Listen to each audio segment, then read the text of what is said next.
Welcome to A View to a Grill. I'm Johnny. Today we're going to do the 1-year review on the Golden's cast iron mini Kamado. Now, just so that everyone knows, I am not a paid affiliate for Golden's cast iron. I bought this Kamado with my own money. The first thing I want to talk about is the lid bite and the lid gasket. Now, as I spin the Kamado around, you can see that the lid is perfectly aligned with the Kamado bowl. And that's because the lid hinge is actually integrated and cast as part of the lid and part of the bowl. Now, if we open that up and take a look at the gasket, you can see by this line that I have circled that it has formed an impression of the lid. And if you look at the line on the gasket attached to the lid, you can also see it has formed an impression, and that's because as you use the Kamado and open and close the lid, it forms an airtight seal by molding itself together. And that is just one aspect of keep it simple, stupid that Golden's cast iron used when designing their Kamado. They engineered this to have very few parts. Fewer parts means fewer fail points, and ultimately a more enjoyable grilling experience. For instance, if you've ever noticed that on the Kamado Joe, they have this spongy type of lid gasket, and they need that to compensate for their lid becoming misaligned or having an underbite or an overbite. The Golden's cast iron Kamado doesn't need that because its hinge is part of the bowl and the lid. So you're always going to get a perfect open and close that's never misaligned. And you can actually hear the perfect closure. Listen to this.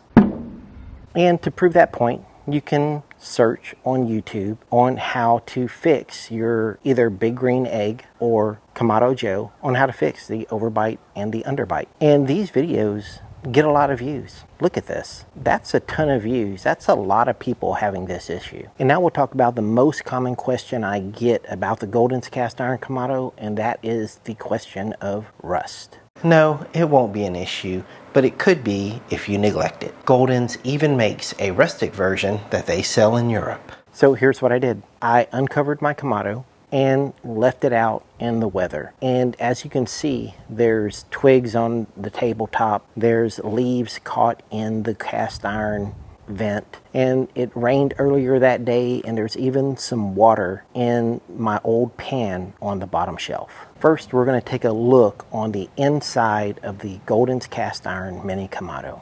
We'll just get that opened, and after 3 weeks of just being left out in the weather, you can actually see a little bit of rust forming on the sear plate. Taking a look at the underside of the lid, well, there's absolutely no rust because that underside of the lid, as you use your Kamado, it's going to get seasoned, and I don't ever foresee an issue with rust on the underside of the lid. And then we'll take a look at the lid assist spring. Now, that spring is never going to rust because it is stainless steel. Now, just a little closer look at the sear plate, and you can see that it's really actually not bad. As long as you have that seasoned really well, that's going to at least deter rust from forming. Now, let's get that sear plate out of the way and take a look at these cast iron grates. And you see this in the center of the cast iron grates. There is a light coat of rust forming on those grates. And that is where the Kamado gets the hottest, right in the center. That's where all the seasoning potentially gets burned off. And now I'll flip one over, and on the underside is where the fire hits. So that's a hard area to keep seasoned. So a lot of the time there will be some light rust on the underside of the cast iron grates. Now I get both grates out of there and start removing some of this old charcoal. And as you can see here, the firebox has a light coat of rust around its entirety. You can never really season the firebox because it literally has fire in it all the time. Any seasoning that you try to do on the firebox will be quickly burned away. Now, a lot of times when people think about rust, right, you think about that old rusty car panel that is corrosive and falling apart. This is more of the kind of rust that you would find on an old potbelly stove like this one. This one was cast in 1883. So that makes this thing 140 years old. That's the same kind of quality that you have in the Golden's cast iron Kamado. Just like this old potbelly stove is still functional, in 140 years, your Golden's cast iron Kamado will be just as functional. Now let's take a look at the inside bottom of the bowl. Now I just use an aluminum pie tin just to make ash cleanup easier, and I'll get that pulled out. You can see the little tabs that hold up the firebox have a little bit of that surface rust on them, which is completely normal. And now I'll just clean out the inside of the bowl just so you can get a better look at it. Now that I have all that wiped down, let's get in there and really take a close look. You can see that some old ash has caked up on the bottom, and I'm not cleaning that off. That is going to help protect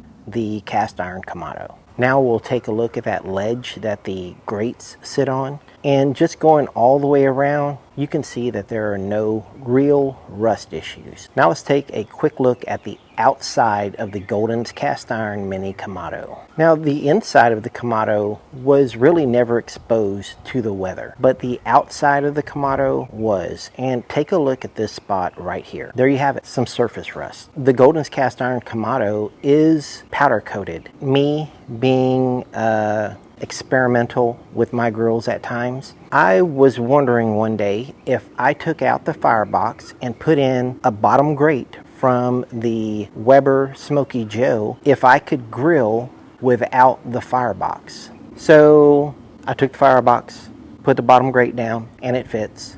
Filled it up with a chimney and a half of lit coals. I had fire coming out of the top vent, and the lit thermometer was over 700 degrees. And I thought, wow, that's pretty damn hot. So I actually got it so hot that it made the powder coat bubble. We'll get back to that. Let's finish going around the outside of the Kamado. Here on the top vent handle, you can see that I have little dots of rust, and that's because I use my pliers to tap open and close the top vent. I saw that happening, and now I use the rubber side of my pliers to tap open and close the top vent. Another little tiny area of rust happens right at the hinge point of the top vent. Where it opens and closes, it rubbed away some of the powder coat, and right under there is a little bit of rust. And now we'll just take off the lid thermometer and have a look under there as well. So this is the hole where the lid thermometer was. Not looking too bad. It may or may not have a little tiny bit of rust there also.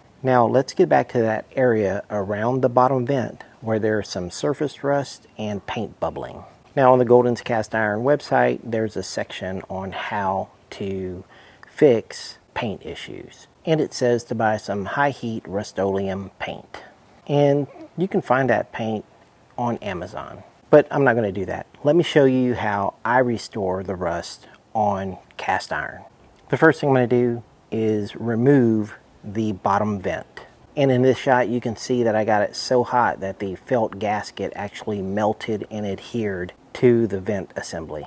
Once I have everything removed, I can get that cleaned up as best as possible, trying to remove all debris. While I'm at it, I'm going to go ahead and clean up the entire outside of the Kamado just to give it all a fresh look. I'll also scrub down the area where the paint was bubbling off and rusted, and then I'll reinstall the high temperature felt gasket. And once I was done doing that, it looked like this. Alright, I actually have all of that looking pretty good now. Let's go ahead and season the rusted area. And to do that, we'll get everything back into the Kamado. And I'm also going to use these 2 fire cups and just set them on the bottom. And I'm also going to be using the old charcoal that I had removed earlier. Now you can see that the fire is lit and the coal is igniting. First, I'll get the grates in and just spray them with a little bit of canola oil. I'll get that closed, and then turn our attention to the rusted area on the bowl. I already have it cleaned up, so I'm going to take that same canola oil and just lightly spray the outside of the Kamado. And now we're just going to give that a little bit of time and enjoy the weather. After a few minutes, I'll open the lid and wipe the grates down. And once I have them wiped down, I'll put another coat of canola oil on the grates. While that's going on, I'll go ahead and clean the sear plate. Now we'll repeat the process on the grates. On the outside of the Kamado, I'll spray that area again with a light coat of canola oil. Take a look at these grates. Beautifully seasoned, nice and black. Now I'll get the sear plate on and go through the same process with the sear plate. I'm going to spray it with some canola oil and close the lid and let that bake on. And we're going to do that as many times as necessary, 3 or 4 times minimum. Now everything is cleaned up and re-seasoned. Now I can go ahead and close my vents and let everything cool down. And now you're asking me, well, Johnny, are you satisfied with your purchase? And the answer is absolutely. I love this little thing. As a matter of fact, in my backyard, I have the most fun with this mini Kamado. More fun with it than any of my other cookers. I cook on it at least once a week because I use this to make my weekly salsa.